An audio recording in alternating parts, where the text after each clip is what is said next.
안녕하세요. 27회 기출문제 해설 시작하죠. 27회는 지금 기출문제가 어떤 식으로 문제가 나왔을지 궁금하시죠? 그래서 이제 기출문제 봐도 아마 두렵지 않으시죠?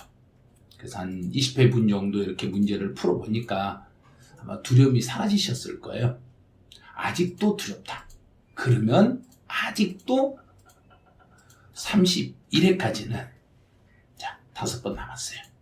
여러분들이 요 기출문제를 마지막에 내가 시험 임박했을 때 내가 시험을 봐야 될 그 해차에서 역으로 5년치 기출문제는 완벽하게 정리를 해 주셔야 돼요.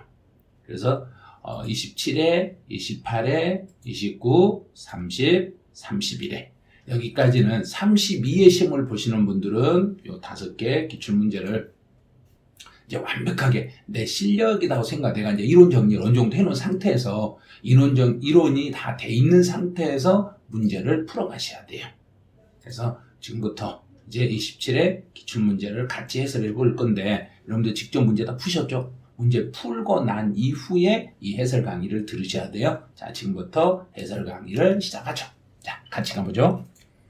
25번은 가산세에 대한 설명으로 옳은 걸 찾아라 그랬네요. 가산세. 그러면 무신고 가산세인데 사기나 부정한 행위로 인하지 않았다. 사기, 부정한 행위, 일반적인 무신고니까 가산세는 20% 맞았죠. 또 무신고인데 사기나 부정한 행위네요.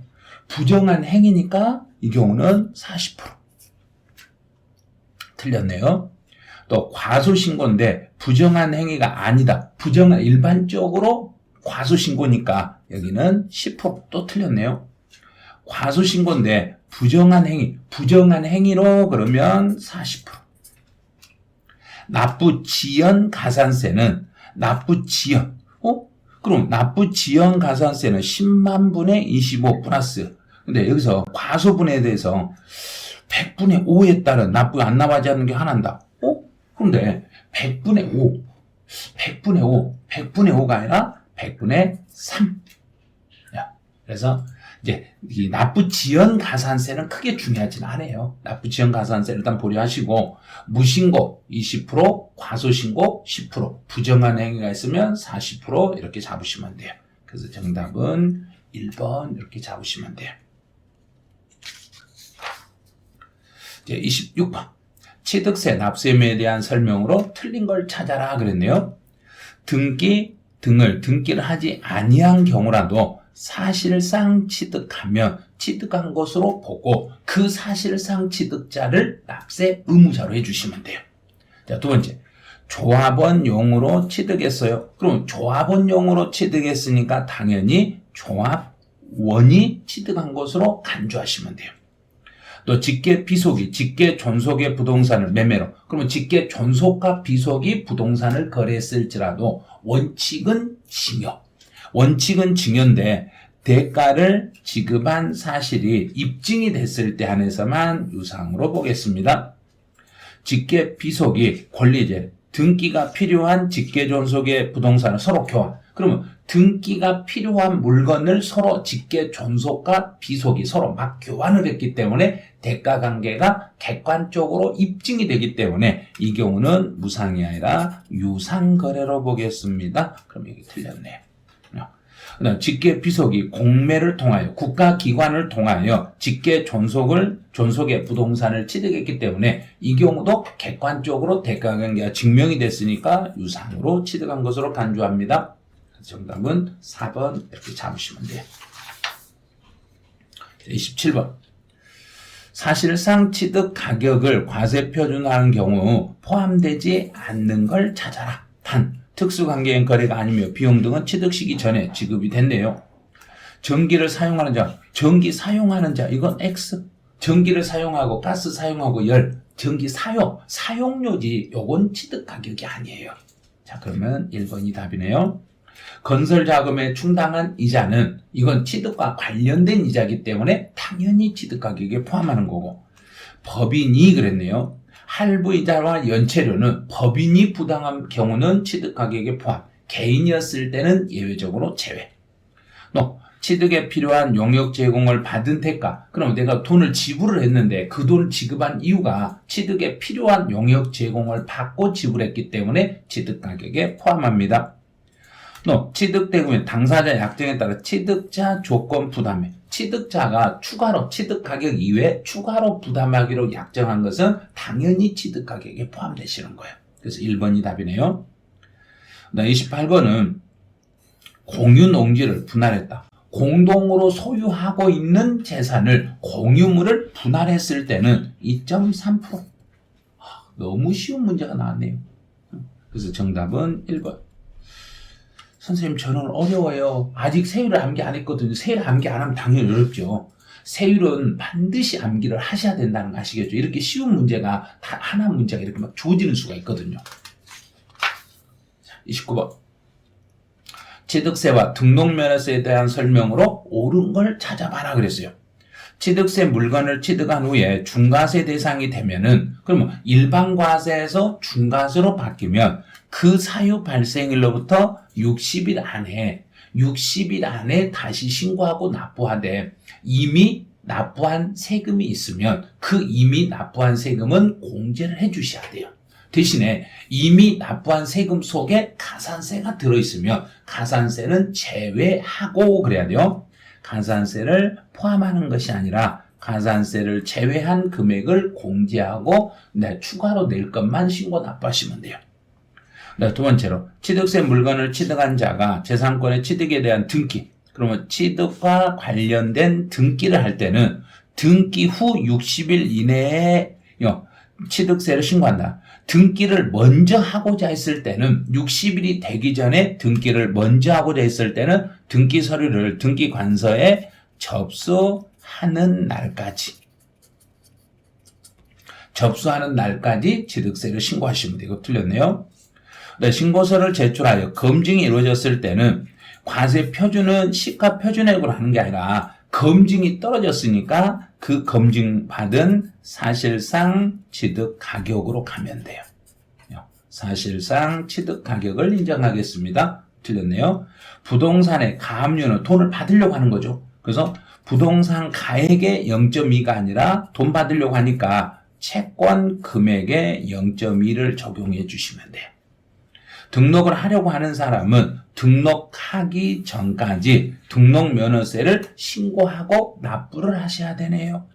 자, 그럼 29번은 5번이 답이 되겠죠. 그래서 등록면허세는 등록하기 전에 신고 납부하고 취득세는 취득일로부터 60일 안에 취득세를 신고하고 납부해 주시면 되는 거예요.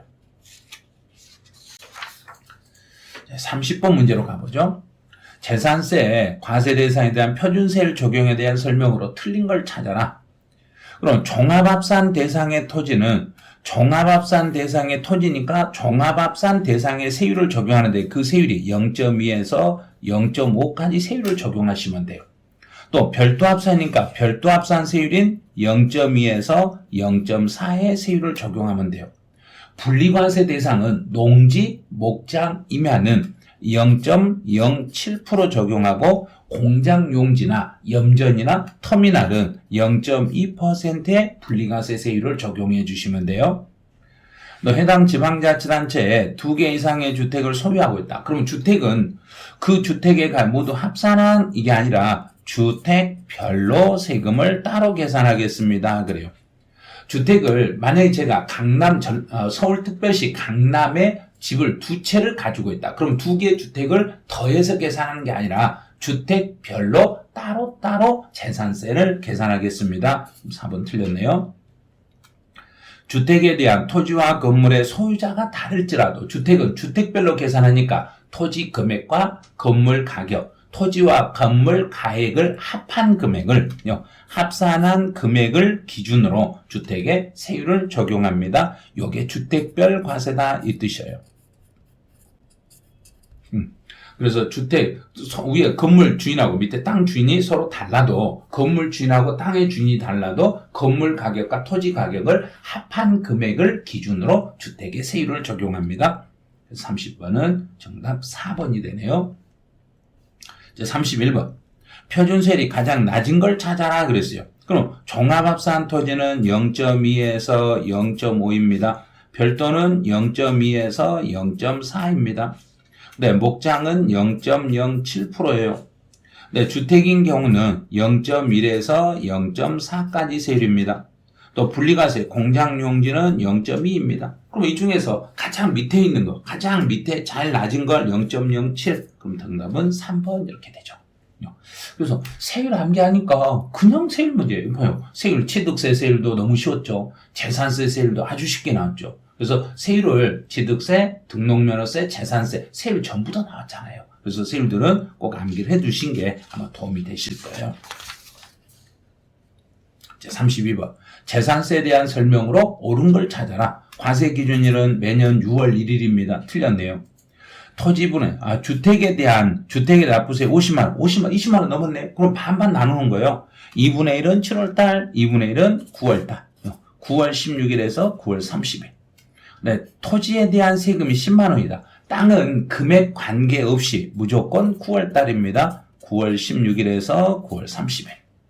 4번. 공부상의 소유자가 매매 등의 사이로 변동이 있었는데 신고하지 아니하여 사실 소유자를 알 수가 없네요. 실제 주인이 누군지 몰랐을 때는 사용자에게 물리는 게 아니라 공부상 소유자를 납세 의무자로 하는 거예요. 이제 실제 주인을 모르잖아요. 공부상의 소유자가 신고를 안 해서 실제 주인을 모르기 때문에 공부상 소유자를 납세 의무자로. 5번은 250만 원을 초과하는 경우에 2개월 이내 분할 납부할 수 있습니다. 옳은 걸 찾아라 그랬네요. 그럼 32번은 5번이 답이 되겠죠. 예를 들어서 재산세로 납부할 고지서 한 장 받았더니 이 고지서 금액이 250만 원을 초과했다. 그럼 2개월 동안 분할해서 납부를 신청할 수 있겠습니다. 33번 문제로 가보죠. 종합부동산세 납세의무 성립식에 대한 종합부동산세에 대한 설명으로 옳은 걸 찾아라 그랬네요. 1번은 과세기념제 주택의 공시가 합한 금액이 5억이다. 5억이 아니라 6억 원 초과. 6억 초과. 그래서 6억을 초과한 자가 납부할 의무가 있습니다. 단 법인은 금액 상관없이 종부세 대상이 돼요. 네, 과세기준일은 6월 1일. 조정 대상 지역 이외에 2주택을 소유하는 경우에 조정 대상 지역이 아니네요. 조정 대상 지역이 아니었을 때는 0.6에서 여기 2.7이 아니라 3%까지예요. 근데 여기 세율은 종부세 세율이 나오면 종부세 세율은 그렇게 암기 안 하셔도 돼요. 네, 1,000만 원을 초과한 경우 물납은 허가할 수 없습니다. 또 고지서는 납부 개시 5일 전까지는 발급해야 됩니다. 그럼 5번이 맞았네요. 그래서 33번은 5번이 되는 거예요. 34번은 이제 옳은 걸 찾아봐라 그랬네요. 거주자가 국외 토지를 외국에 있는 자산을 국외 자산을 양도했을 때는 양도일까지 국내에서 5년 이상 10년간 그랬으니까 5년 넘었네요. 5년이 넘었으니까 이 사람은 양도소득세를 우리나라에 신고하고 납부해야 되겠습니다. 그럼 1번이 답이네요. 두 번째, 비거주자가 국외 토지를 양도했을 때는 납세 의무가 없어요. 비거주자는 국내에서 발생한 소득에 대해서만 납세 의무가 있고 국외에서 발생한 소득에 대해서는 납세 의무가 없습니다. 거주자가 국내 상가 건물을 양도했을 때 그 사람의 주소지와 물건 소재지가 이렇게 달랐을 때는 주소지를 국세니까 주소지를 납세지로 하겠습니다. 비거주자가 국내 주택을 양도한 경우에 납세지는 비거주자의 국내 주소지가 아니라 국내 사업장 소재지. 국내 사업장 소재지를 납세지로 하고 만약에 국내 사업장 소재지가 존재하지 않았을 때는 국내에서 소득이 발생한 장소를 납세지로 잡으시면 돼요. 거주자가 국외 주택을 양도할 때 5년간 국내 주소를 뒀다면 양도소득 금액에서 장기보유 특별공제는 적용한다. 외국에 있는 국외 소재 자산을 양도했을 때 장기보유 특별공제는 못 받아요. 우리나라 국내 소재 자산을 양도했을 때는 장기보유 특별공제를 받을 수 있지만 국외 자산을 양도했을 때는 장기보유 특별공제가 불가능합니다. 그래서 34번, 1번이 답이 되시는 거예요. 35번. 비과세에 대한 설명으로 옳은 거. 이제 해외 이주 나왔네요. 외국으로 나갔으면 무조건 출국일로부터 2년. 자, 외국 나가서 잘 먹고 잘 살아라 그랬죠. 그래서 2년 안에 팔으셔야 돼요. 법원의 결정에 따라서 양도 당시에 취득하는 등기가 불가능하다.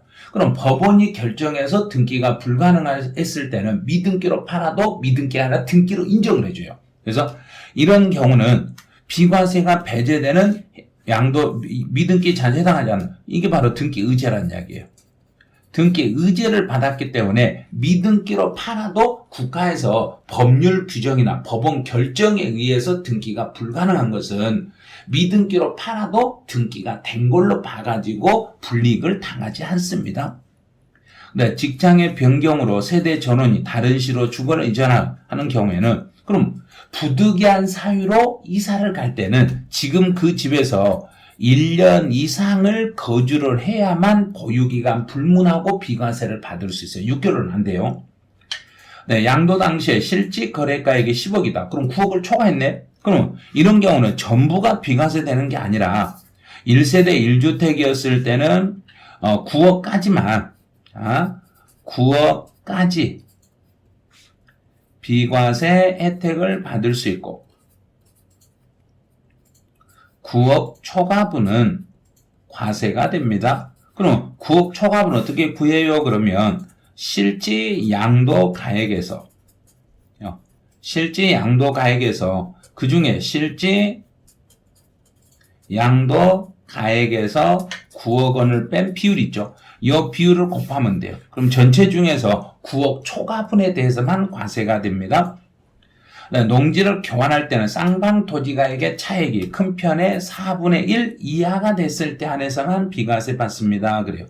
그래서 35번은 2번이 정답이 돼요.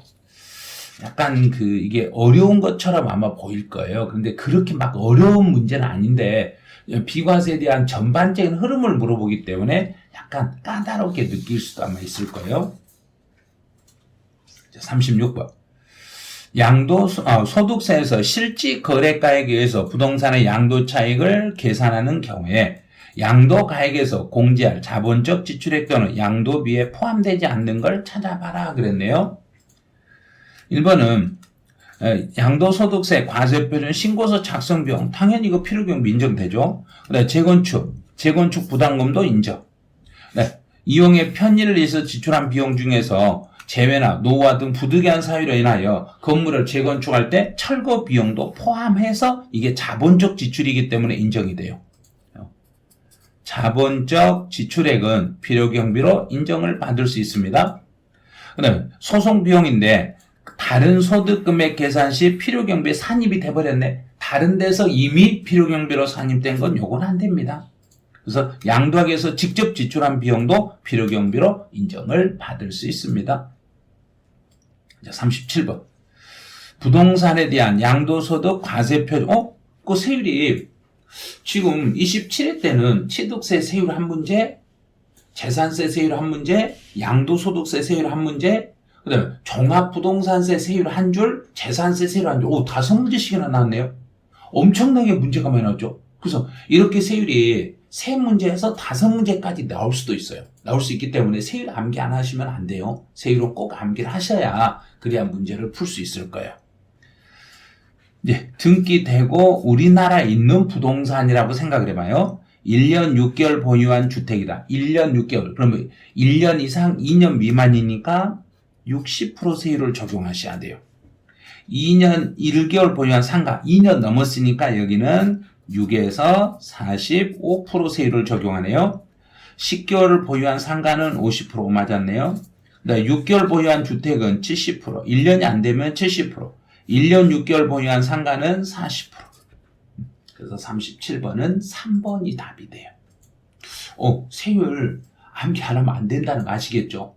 특히 취득세하고 재산세하고 양도소득세 세율은 철저히 암기를 하셔야 되고 등록면허세 세율은 한 줄 정도 문제가 출제돼요. 등록면허세는. 그래서 등록면허세 세율은 한 줄 정도 나오니까 어느 정도만 딱 잡아버리시면 세율들은 다 잡을 수 있어요.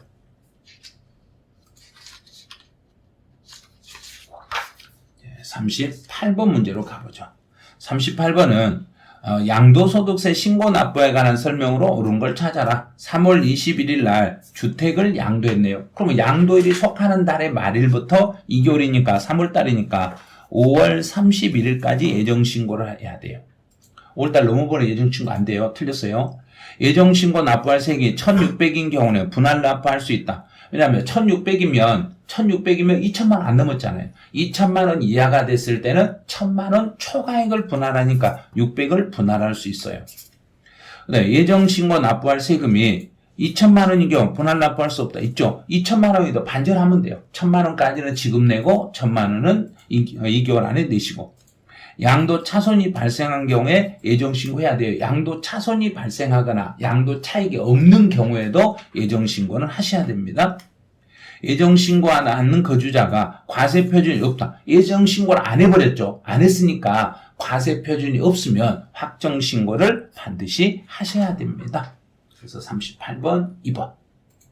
자, 39번. 국외자산 양도에 대한 국내자산 양도의 소득세 규정을 준용하지 않는 것. 그러면 외국에 있는 물건을 팔았을 때 국외 자산을 양도했을 때 국내 것을 그대로 갖다 쓸 수 있는 준용할 수 있는 항목이 아닌 걸 찾아봐라 그랬네요.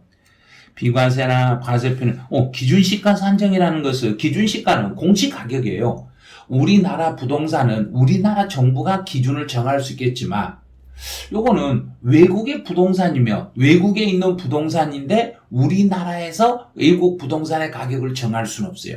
우리나라 안에 있는 것만 우리나라 것만 적용하는 거지 외국 것은 적용할 수가 없어요. 그래서 기준시가 산정은 국내 것을 국외에서 그대로 산정해서 쓸 수는 없다는 걸 주의를 하셔야 돼요. 그래서 39번 3번이 답이 돼요. 자, 40번 가보죠. 국내 자산 양도에 대한 지방소득세. 특이한 게 나왔네요.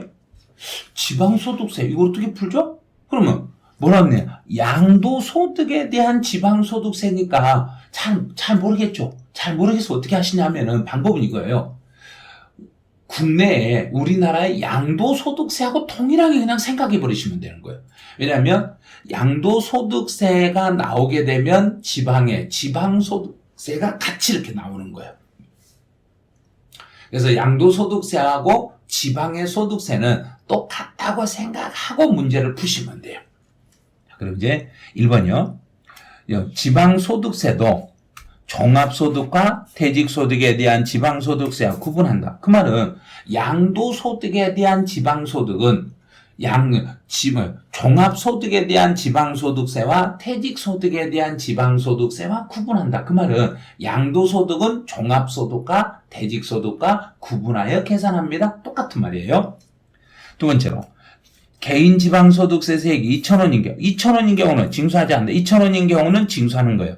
2,000원 미만이었을 때만 징수하지 않습니다. 이렇게 가는 거예요. 2,000원이면 징수하겠습니다. 네, 양도소득에 대한 개인지방소득세, 공제세액이 산출세액을 초과하는 경우, 공제세액이 산출세액을 초과해도 그 공제세액 더 이상 초과된 거 없는 걸로 보는 거예요. 초과된 것은 없는 걸로 보고 그 금액을 환급하지는 않고 거기서 끝내겠다는 이야기예요.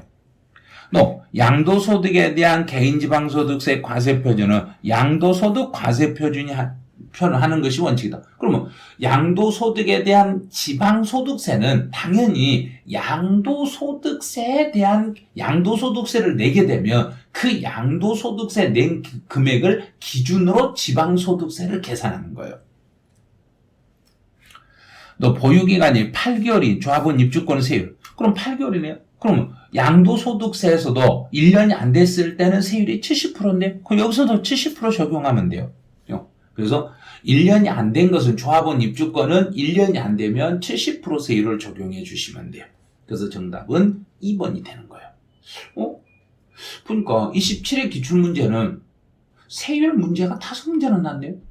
그렇죠? 이렇게 세율 문제가 상당히 많이 나올 때가 있어요. 어떨 때는 납세 절차가 많이 나올 때가 있고 어떨 때는 세율 문제가 많이 나올 때 있고 어떨 때는 과세 표준 문제가 많이 나올 때 있고 그래서 그 출제하시는 교수님에 따라서 나는 세율이 중요하다. 그래서 세율을 집중적으로 내는 교수님들이 계시고 과세 표준을 집중적으로 내신 분이 있고 또 어떤 분은 납세 절차에 대해서 집중적으로 문제를 내신 분들이 있어요. 그래서 이렇게 기출문제를 풀어보니까 아, 세율은 꼭 암기해야 되겠구나.